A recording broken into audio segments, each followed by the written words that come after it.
This is old stomping ground here. Is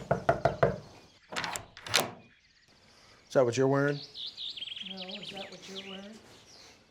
I'm in my work clothes. Look at your hair. Hello. What's wrong with it? Nothing.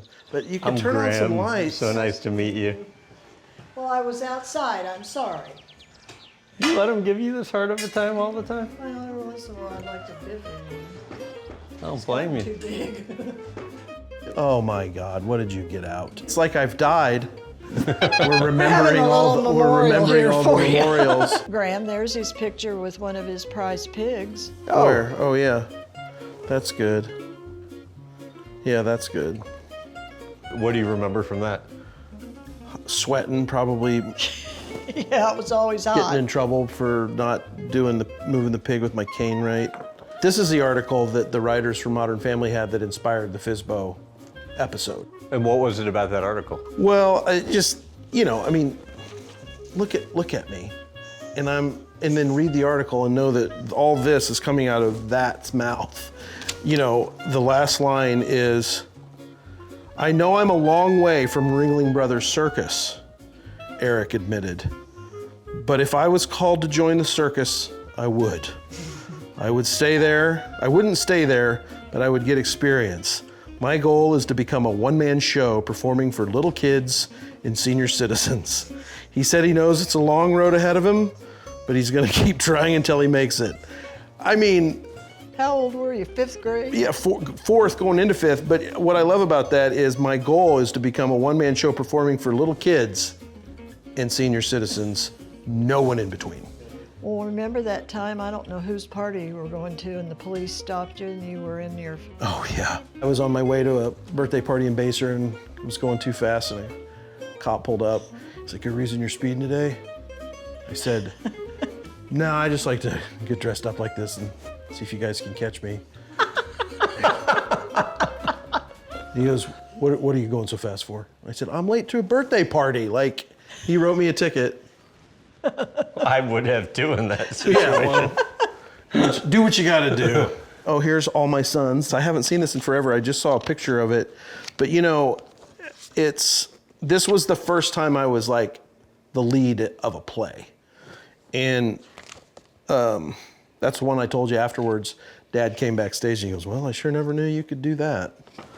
Because it's a really profound piece of work, and I'm 20 years old pretending to be an old man, and I feel like I was pretty good. I know I had to go to the chiropractor after the play because of being hunched over for so long, trying to mimic how my grandma walked. This is in front of my dad's store. What do you remember from your dad's store? Oh, so many good stories there. So I was in charge of cutting fabric, and they sold, nice fabrics, like fabrics that covered chairs like this, and he could have had, this leather could have come from him, different things. It did. And this lady walked in and she wanted 25 yards of a tapestry. And so Dad's policy was always, whatever you got a half yard more. So I rolled 24, 25 and a half and cut it. And after I cut it, she said, you shorted me. And I said, "No, I didn't."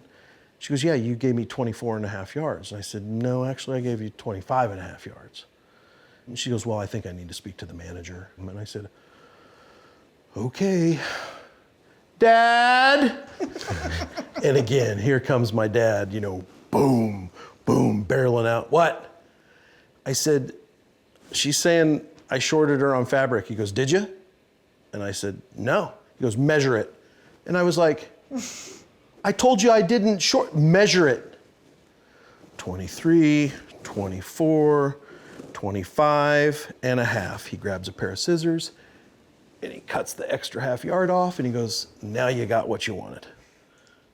And gave her exactly 25 yards.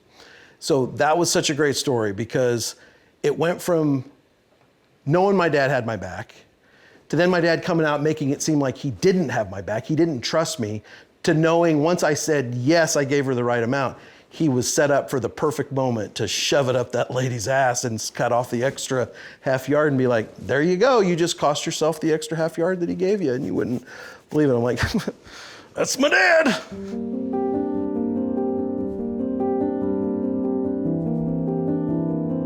You think you get your sense of humor from your mom? I think just growing up in an environment where taking a shot at being funny is where my sense of humor comes from. Risk, reward, failure, you know. I think it's a nurtured environment where my humor comes from. So I wanted to take you guys to, I think, a shared favorite memory. Early in the Modern Family days, you are Eric's date to the Emmys. I know. What do each of you remember from that night? It was pretty awesome to meet a lot of different people and to sit there then when they called his name, and it was very emotional. It was awesome. He gave a really good speech, acceptance speech, that would encourage young people to pursue their dream, because it can happen. But you don't remember any of that when you were I up don't there? remember the speech. I remember looking out and seeing famous faces, and then really the next thing I remember is coming backstage and John Lithgow, who is a major, I love John Lithgow so much. I think he's the most brilliant actor. He looked at me and he said, "Great speech."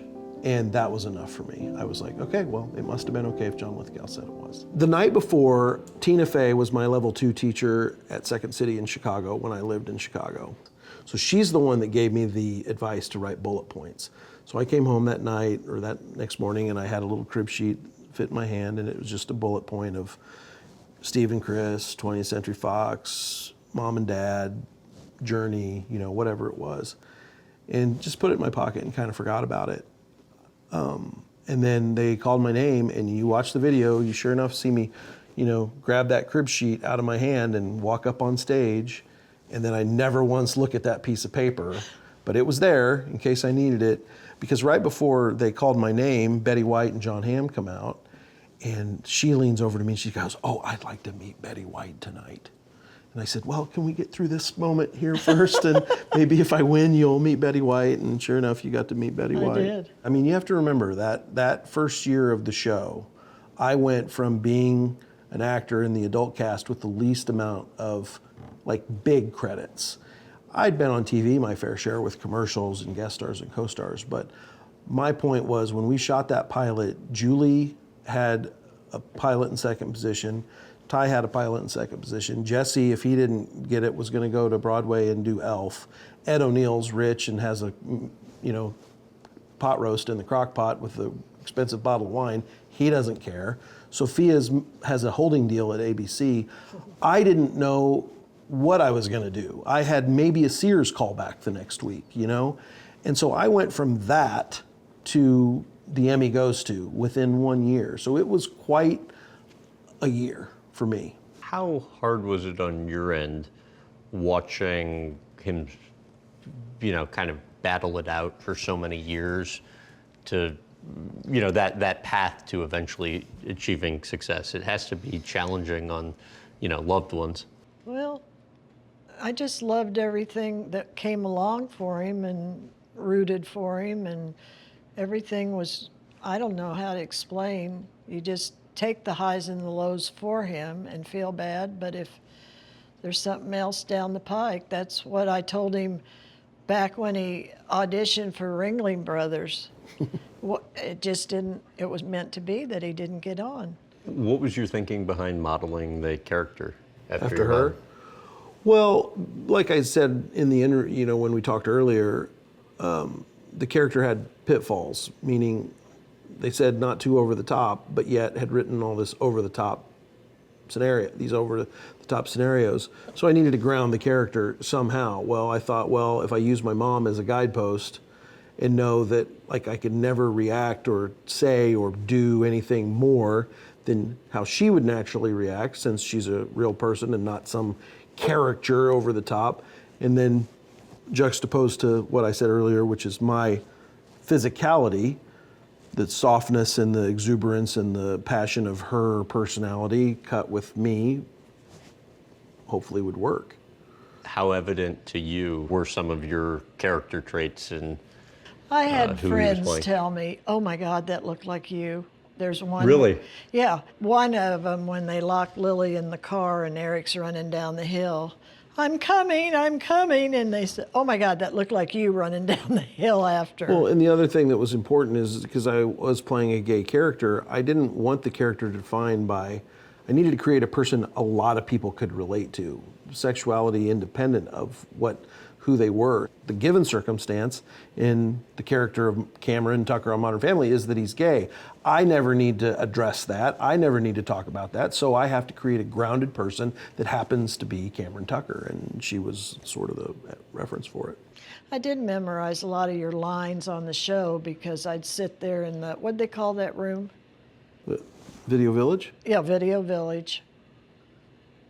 When you'd have to do a scene over and over and... I never had to do a scene over and over. I'm kidding.